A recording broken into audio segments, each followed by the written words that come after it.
Hey everyone, this is my homemade power gauntlet. I'd like to improve upon this design and add all kinds of gadgetry, but for now this is just the foundation. There's tons of additions I can add, like a flamethrower mod similar to the Big Daddy from Bioshock, or maybe a souped up battle-ready version of my Iron Man 3 stun glove.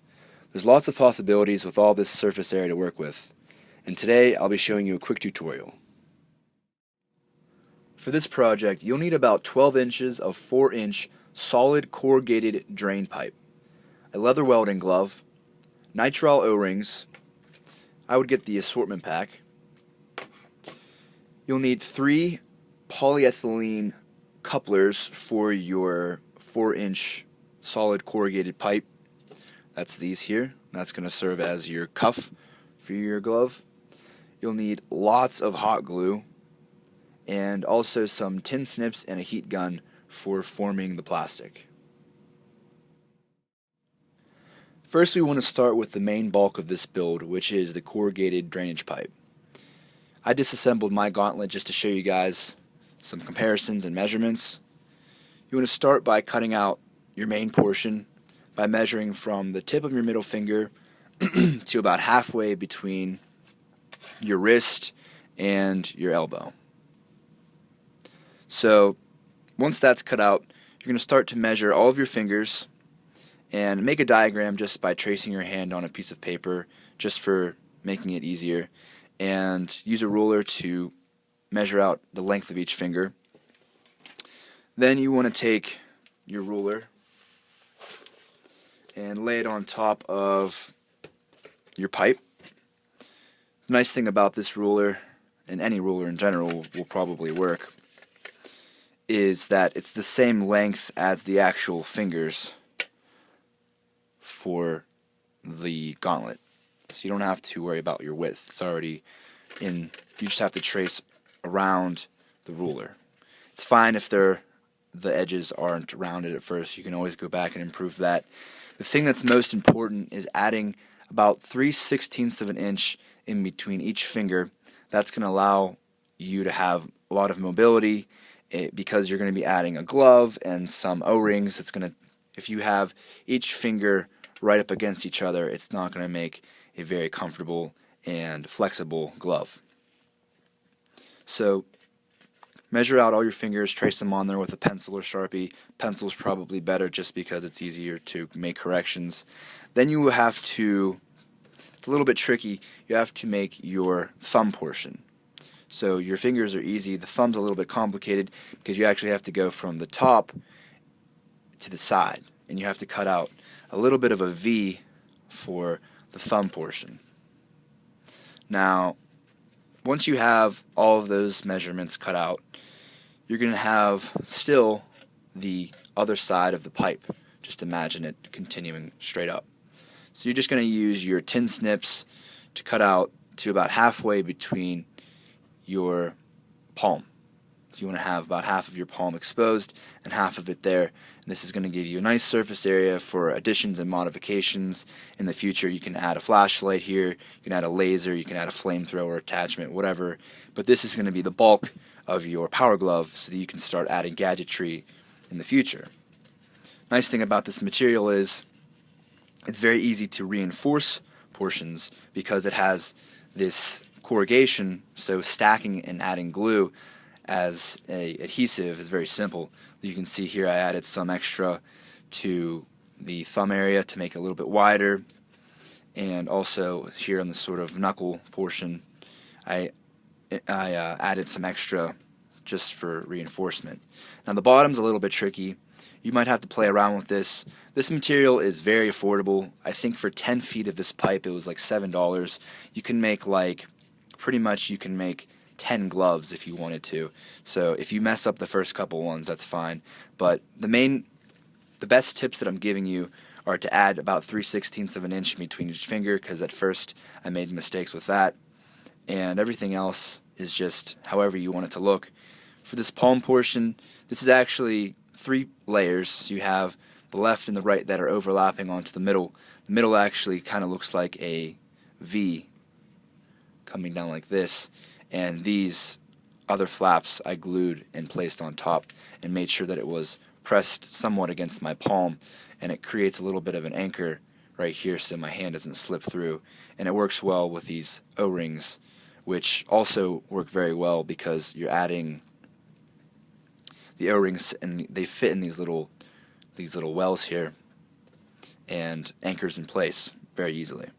So now that you have that, you can move on to the cuff of the gauntlet. This is very simple.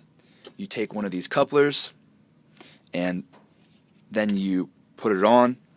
You're gonna probably go to about the second corrugation area right here, and just so that it's nicely anchored because it has these little teeth here, and that's going to allow you to have mobility. And then to build it up to make it a little bit more impressive looking and badass, you can add a third one and a second. You cut the second one in half. It's going to create sort of a trapezoid shape. You can see these angles are sort of tapering a little bit thinner towards the top. And that's fine. That's actually useful. If you've seen my BuzzSaw Gauntlet video, that's very important because it locks in place with the ducting that I'm using. And I'll show you guys that in a second, how you can add this to other much larger builds. So basically you cut one of these portions in half, glue it in place. You're going to have this little triangle, this little trapezoid missing. Take your third one, just eyeball it if you need to. You can do some measurements using I mean, it's pretty easy. You really can't mess it up. It's not going to be perfect, but that's fine. So just add that in place to take up that portion, and then you would just add it like so onto, and it will just sort of clip in place so you could hear that. And now and they're nice. And it actually, see these things right here, if you wanted to remove them, these little tabs here, this could go farther, this could go up your arm even farther, but you'd have to continue to push it through this cylinder here. So that's up to you. There's you can create an entire arm sleeve, but I just thought this looked cool because I was using it for another application with the BuzzSaw Gauntlet. The nice thing about this is it's still mobile, so if this is anchored into something, you can still turn your hand. And I'll show you guys, if you haven't already seen this video, be sure to check it out. So I'll put this on first. It's really simple. You just wiggle your fingers in, and these O-rings here create a nice surface, a nice, it feels very secure on my hand basically. This is the BuzzSaw Gauntlet. Unfortunately, there is a fuse that burnt out, so it's not working at this time, but this was more or less a prototype to see what I could do with these ducting portions that I got from a resale shop for scrap metal. Basically, this is what I have here, and this creates like a nice anchorage point for future modifications. What I did is I added this motor, and since it's trapezoid shaped, it gets locked in here, and then I have this trigger and this handle, and I could just turn it on with this backpack that I made that runs off of a car battery and an AC to DC converter and a solar panel to help charge it over time. And so I had this like sort of gauntlet, BuzzSaw Gauntlet. So in the future, who knows, maybe I'll make like a Big Daddy drill or the electrocutioner gauntlets or something. Lots of possibilities when you have a nice foundation for the rest of your gadgetry. So that's why I'm showing you guys this video, so that maybe you can make your own modifications and sort of improve it whichever way you'd like. So if you guys like this video, leave a comment below. Give me some suggestions on what you'd like to see done with this in the future. Obviously, I'm thinking something along the lines of an electricity mod, like I said at the beginning, a battle-ready version of my Iron Man 3 stun glove, but because I'm using a leather glove, it's insulated from heat and electricity, so there's lots of possibilities. So if you like this video, please feel free to share with your friends.